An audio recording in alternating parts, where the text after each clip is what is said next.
Hello, my name is Danette and I am presenting poetics, mostly narrative in nature.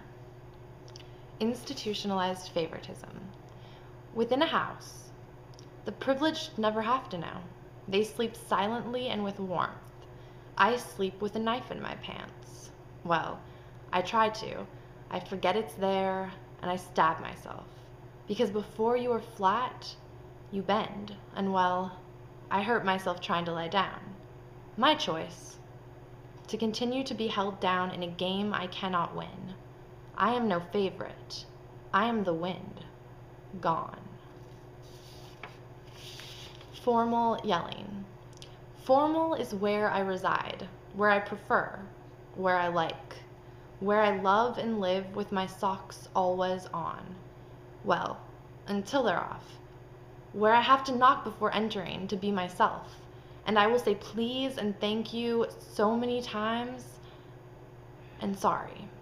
I apologize sincerely more than I know to live, because my life and love have been written in them by force. Yells from a Navy man trucker and a deaf woman demanding to be yelled at. What? Louder and again, once more for hearing. No jeering, be a cheerleader. Yell if you respect me, more, louder. No? The marcher in me reprimands myself any time I'm out of line, any time I respect the will of the other over myself. I black out and put my clarinet in the parade rest during the middle of the song. I need to learn to love the me that makes mistakes. How informal is that reality? My cursing. It took me 29 years to publicly curse, and I needed to ask permission prior to doing so at a poetry reading.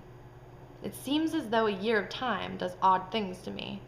I need to ask forgiveness to myself for dying as I have lived, for failing to live as I now die. The only forgiveness is sustainable change. Relentless. I hold people through their words and to their words until they go away or I go crazy with contempt and stay inside all day singing songs of freedom which come sporadically.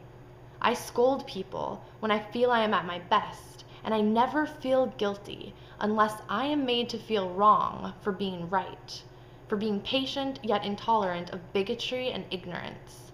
They are married, and I did not perform the ceremony. I have relentlessly rejected to the point of always only ever having my own last name, a name I earned by being beaten and learning how to hide at the bottom of a bed with a comforter contorted to conform to the dimensions and disappear. My own trick, because when I had rage for another, I shook until I once slapped.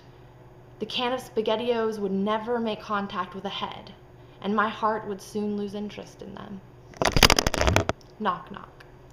Calling me a witch or a siren will not win my heart. Sincerity alone, which is so difficult for humans to distribute. They, as I may now or may have, will call themselves odd. Too odd. Weird. Nah, frightened. Fear censors the growth of a wild-ass world. It disallows for prescribed burns so that scarring appears. Devastation. I understand fear sometimes only if someone tells me so. Shame is another beast. I recognize from underneath and hide from it at times. I have lived within it during others. Call me a human only. When I am no more, say I was a bipedal creature with a rather robust forehead. Tell them, whoever they concern themselves as, that my back and face ached daily, and that the pain helped sharpen the strength of my hands and wit. So that is all I am. A big foreheaded, broken-parted, premature-hearted, fraternal twin who believed in care and created something every day. That is who I am. It will be who I was. My now a few yesterdays ago. I'm ill-equipped to handle my life right now. I've been suicidal. I called the suicide hotline and, well, an isolated incident occurred. I said, you gotta be fucking kidding me. Oh, don't worry, I felt bad.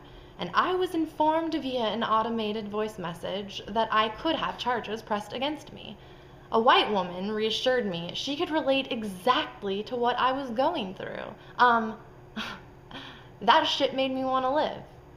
Because I'm so tired of that white voice uh-huh-ing along before they listen to a goddamn word that I say.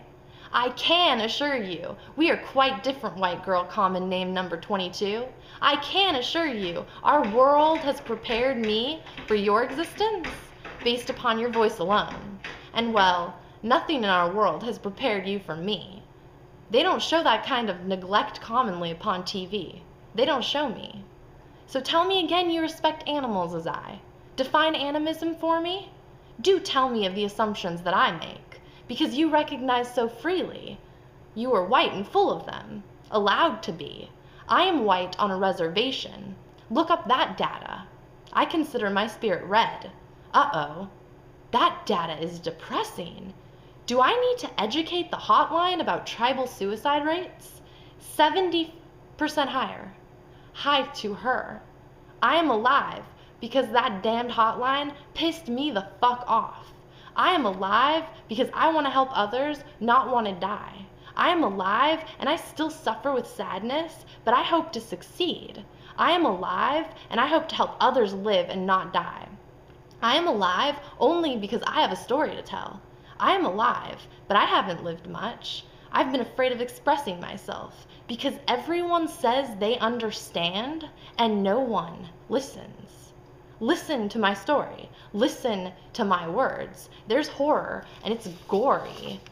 You may be disturbed, but in the end it's happy. And I'll sing that to you. In the end it's sappy, because that is how I do. The end.